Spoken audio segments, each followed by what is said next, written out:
स्वागत है आपका आपके अपने channel crazy for English by Aditya sir पर और मैं हूं आपका आदित्य सोनी। और आज से मैं शुरू करने वाला हूं टेंसेस की वीडियोस, क्योंकि सेंटेंसेस जो है हमारी इंग्लिश की फाउंडेशन है। यदि सेंटेंसेस आपको एक बार आ गए तो आपके लिए इंग्लिश बोलना, इंग्लिश लिखना बड़ा आसान होगा। ये वीडियो सभी क्लासेस के लिए है, चाहे वो 6 में हो, चाहे 7, चाहे 8, चाहे 9, चाहे 12 या आप 12th के बाद भी पढ़ रहे हो। यदि आपको सेंटेंसेस नहीं आते हैं तो आपको मेरी वीडियोस देखने चाहिए। तो चलिए शुरू करते हैं।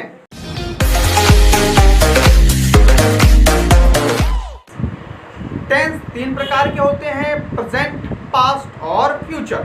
तो प्रेजेंट टेंस में जो पहला हमारा टेंस बनता है वो होता है प्रेजेंट इंडेफिनिट टेंस, सेकंड होता है प्रेजेंट कॉन्टिन्यूअस टेंस, तीसरा होता है प्रेजेंट परफेक्ट टेंस और चौथा होता है present perfect continuous tense.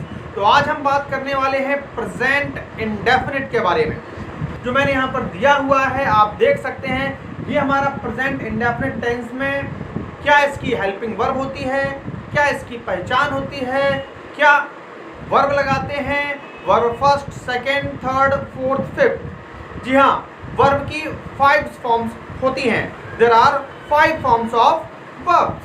Verb first, verb second, verb third आपने सुनी होंगी। वर्ब फोर्थ होता है वर्ब फर्स्ट में ing, वर्ब फिफ्थ होती है वर्ब फर्स्ट में ses, जो इस प्रेजेंट इंडेफिनिट टेंस में यूज की जाती है। प्रेजेंट इंडेफिनिट टेंस की पहचान हिंदी के वाक्यों में निकलती है, आता है, जाता है, ता है, ती है, ते हैं। जैसे मैं कहूँ वह प्रतिदिन स्कूल जाता है, मैं तुम्हारे घर आता हूँ, राम खाना खाता है, मैं चाय पीता हूँ। ये अफर्मेटिव सेंटेंसेस हैं। इनकी आप इंग्लिश बनाएंगे तो आपको याद रखना होगा, फॉर्मूला होता है हमारा subject plus verb first plus object plus other words. Present indefinite के अफर्मेटिव सेंटेंसेस में डू और डज का यूज बिल्कुल भी नहीं होता है।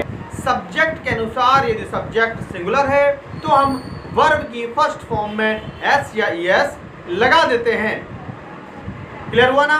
एक बार और देख लेते हैं। जो सेंटेंसेस होंगे यदि सिंगुलर नंबर सब्जेक्ट होगा तो एस ईएस लगा देंगे, और यदि सेंटेंस का जो सब्जेक्ट है वो प्लूरल होगा तो एस ईएस नहीं लगाएंगे। डू डज तो लगना ही नहीं है। क्लियर है ना? तो चलिए इन सेंटेंसेस को पहले इंग्लिश में बना लेते हैं। वह प्रतिदिन स्कूल जाता है, he goes to school daily. Goes क्यों आएगा? क्योंकि वर्ब फर्स्ट में एस ईएस लगानी है, सब्जेक्ट हमारा है ही। क्लियर है ना? सेकेंड सेंटेंस है मैं तुम्हारे घर आता हूँ, आई कम टू योर हाउस। यहाँ कम में एस क्यों नहीं लगाई है? क्योंकि सब्जेक्ट आई है, आई मतलब प्लूरल नंबर सब्जेक्ट है। क्लियर है ना? उसके बाद है राम खाना खाता है, तो Ram Yeats food. Ram Yeats food का अर्थ है कि राम खाना खाता है, तो राम में सिंगुलर नंबर सब्जेक्ट है, इसलिए हम लोग ईट में एस लगा देंगे। क्लियर है ना? ईट की जगह आप टेक का भी यूज कर सकते हैं, तो बन सकता है राम टेक्स फूड। अगला है मैं चाय पीता हूँ, आई टेक टी। आई के साथ प्लूरल नंबर सब्जेक्ट है तो हम लोग टेक में वर्ब एस नहीं लगाएंगे, वर्ब फिफ्थ नहीं लगेगी। याद रखिए वर्ब फिफ्थ कहाँ लगती है? वर्ब फिफ्थ का मतलब एस ईएस कहाँ लगती है? जब सेंटेंस अफर्मेटिव हो और सिंगुलर नंबर सब्जेक्ट हो। क्लियर है ना? यदि इन सेंटेंस को हम नेगेटिव कर लेंगे तो फॉर्मूला क्या होगा? सब्जेक्ट प्लस डू या डज, जो भी सब्जेक्ट हो उसके अनुसार, subject plus do does plus not plus verb first. तो याद रखिए डू डज जब आएगा तो वर्ब फर्स्ट फॉर्म में आएगी, फिफ्थ में नहीं, वर्ब में एस ईएस नहीं आएगी। इन्हीं सेंटेंसेस को नेगेटिव में कर लेते हैं। वह स्कूल नहीं जाता है, वह प्रतिदिन स्कूल नहीं जाता है, तो ही सिंगुलर नंबर सब्जेक्ट है, तो he does not go to school daily. यहाँ अब यस नहीं आएगा, चाहे सिंगुलर हो चाहे प्लूरल हो, लेकिन सेंटेंस नेगेटिव है। याद रखिए केवल अफर्मेटिव में ही एस ईएस लगाते हैं यदि सब्जेक्ट सिंगुलर है। तो यहाँ बनेगा he does not go to school daily. Second example देख लेते हैं। मैं तुम्हारे घर नहीं आता हूँ, I do not come to your house full stop. तो यहाँ आपने देखा कि आई प्लूरल नंबर सब्जेक्ट है तो डू नॉट के बाद वर्ब फर्स्ट का यूज कर दिया गया है। अगला एग्जाम्पल है राम खाना नहीं खाता है। राम डज नॉट ईट या टेक फूड। यहाँ राम सिंगुलर नंबर सब्जेक्ट है तो हम लोग ने यूज कर दिया डज नॉट। डू नॉट कब आएगा? जब प्लूरल नंबर सब्जेक्ट हो। अगला एग्जाम्पल है मैं चाय नहीं पीता हूं, तो I do not take tea. Clear हुआ ना? यदि सेंटेंस इंटरोगेटिव हो, इंटरोगेटिव मतलब यस नो टाइप, जिसको हम लोग सिंगल इंटरोगेटिव भी कहते हैं। तो यदि सेंटेंस है क्या वह स्कूल जाता है, तो बनेगा डज। हेल्पिंग वर्ब को पहले रख दीजिए, तो does he go to school daily. Does he go to school, do does आ गया तो वर्ब फर्स्ट आएगी, सीधा सा है। अफर्मेटिव में डू डज नहीं आएगा, निगेटिव, इंटरोगेटिव, डुअल इंटरोगेटिव जो भी हो सब में डू डज आएगा, वर्ब की फर्स्ट फॉर्म आएगी। चलिए अगला देख लेते हैं, क्या मैं तुम्हारे घर आता हूँ। Do I come to your house.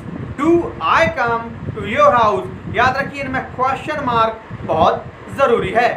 अगला है क्या राम खाना खाता है। Does Ram eat food. Clear है ना? अगला है क्या मैं चाय पीता हूँ। Do I take tea. Clear हुआ ना?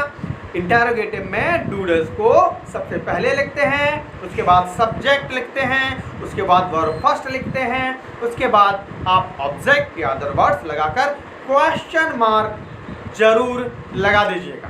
क्लियर है ना? अब बात कर लेते हैं डबल इंटरोगेटिव। इंग्लिश के ग्रामर में इसको बोलते हैं WH टाइप। W मतलब व्हाट, वेयर, व्हाई, व्हेन और H मतलब हाउ या हाउ मैनी, इसलिए WH टाइप इसको बोला जाता है।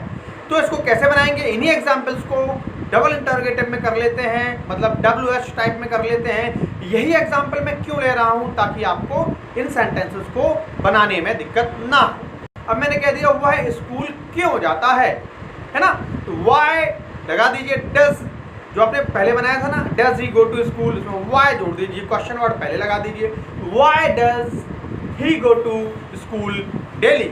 नेक्स्ट है मैं तुम्हारे घर कब आता हूँ। तो when do I come to your house, question mark. Next है राम खाना कब खाता है। When does Ram eat food या टेक फूड। नेक्स्ट है मैं चाय क्यों पीता हूँ। Why do I take T. समझ में आ गया ना? अब इम्पॉर्टेंट बात इसमें क्या है कि पहली बात इसमें क्वेश्चन मार्क लगाते हैं, दूसरी बात ये सिंगल इंटरोगेटिव के जैसा ही होते हैं, बस क्वेश्चन वर्ड शुरू में लगा देते हैं। Is that clear? अब इम्पॉर्टेंट प्रेजेंट इंडेफिनिट का मोस्ट इंपॉर्टेंट पार्ट है WHO। हु, WHO इसका अर्थ ये नहीं है वर्ल्ड हेल्थ ऑर्गेनाइजेशन, है ना। WHO हु मीन्स होता है कौन। हु जो होता है वो सिंगुलर नंबर सब्जेक्ट माना जाता है, हु को आप ही मान लीजिए। देखिए बच्चे प्रॉब्लम कहाँ करते हैं, जैसे मैंने कहा तुम्हें अंग्रेजी कौन पढ़ाता है, तो आप क्या कहते हैं, who do you teach English. आपने तो जैसे आप WH टाइप के बनाते हैं, डबल इंटरोगेटिव बनाते हैं, वैसे आप बना देंगे, लेकिन who do you teach English गलत है। Who co singular number subject मानते हैं, तो हु को मान लो आप ही। अफर्मेटिव की तरह इसका फॉर्मूला होता है हु प्लस वर्ब फर्स्ट में SES, who plus verb fifth plus object. तो हु के बाद सीधा आएगा पढ़ाना की spelling, who teaches you English. यहाँ पर यू ऑब्जेक्ट है, हु टीचेस यू इंग्लिश, तुम्हें अंग्रेजी कौन पढ़ाता है। अगला देख लेते हैं, तुम्हें कौन बुलाता है। हु डू यू कॉल, ये गलत है, हु कॉल्स यू। तुम्हें रुपए कौन देता है, हु गिव्स यू रुपीज। जैसे मैंने बताया हु के बाद सीधा वर्ब फर्स्ट में SES लगा दीजिए, हु के बाद वर्ब फिफ्थ लगा दीजिए। वर्ब फिफ्थ का मतलब है वर्ब फर्स्ट में S और ES का लगाना। यदि मैं कहूँ महात्मा गांधी को कौन जानता है, तो हु नोज महात्मा गांधी। अब इन्हीं सेंटेंस में निगेटिव डाल देते हैं।